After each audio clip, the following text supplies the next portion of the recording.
Hello everyone, welcome back to the channel. Today in this video I'll show you guys how can you unblock Amazon from Cash App. So let's jump right into it. Now the issue can be from Amazon's side or it can be also from Cash App's side. What we can do about the issue in this case is very limited, but we can still do something about it, and this is what I'm going to show you in this video. You go ahead and follow up with me. Now once you make sure you are logged in, you tap here in the top right corner on your profile picture. Now on this screen you need to scroll all the way down to the bottom. You find many options. One of them is the support option or setting. Go ahead and tap on it. Again, in this setting or in this screen, scroll all the way down to the bottom once again, and then choose chat 24/7.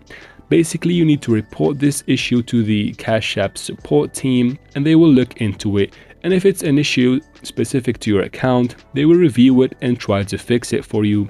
Of course, you need to go back and forth with them to explain the issue. That is it for this video, guys. I hope it was useful. If it was, please like and comment down below. Don't forget to subscribe for future videos like this one, and thank you for watching.